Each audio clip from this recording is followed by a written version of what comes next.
বাড়িতে কেউ আছেন? কেউ নাই মনে হয়। চ আমরা চলে যাই।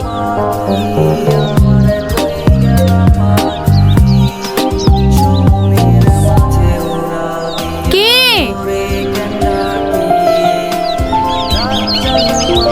তোমরা কে মা? তোমাদেরকে তো ঠিক চিনতে পারলাম না। পাশের গ্রামে আমাদের বাড়ি। আমার নাম সাথী, আরও আমার বান্ধবী মায়া। তুমি কার মেয়ে? ও সেলিম বাবুর মেয়ে। সেলিম বাবুর মেয়ে? বসো মা, ঘরে উঠে বসো। না মা, অন্যদিন এসে বসবো। দোকানে চাচার মুখে শুনলাম রোহনের নাকি জ্বর এসেছে, তাই ওকে একটু দেখতে আসলাম। তুমি আমাকে মা বললা? কেন, আপনি তো আমার মায়ের মতোই। তুমি একটা বড় ঘরের মেয়ে হয়ে আমার মতো মানুষকে মা বলছো? তুমি সত্যিই খুব লক্ষ্মী মেয়ে।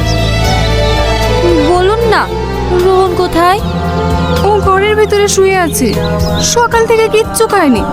যাও মা, তোমরা ঘরে উঠে বসো, আমি তোমাদের জন্য কিছু ব্যবস্থা করি।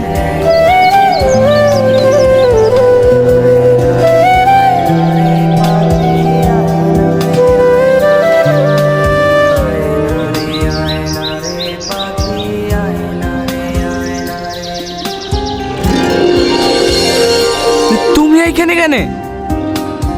জানো রোহন, একটা রাজকন্যা ছিল যে সারাদিন প্রাসাদের ভেতরেই বন্দী হয়ে থাকতো। একদিন সেই রাজকন্যাটি তার প্রাসাদের বাইরে বেরিয়ে একজন ছেলেকে দেখল, যে ছেলেটির হাসিতে এক অদ্ভুত মায়া, যার চোখে এক গভীর রহস্য।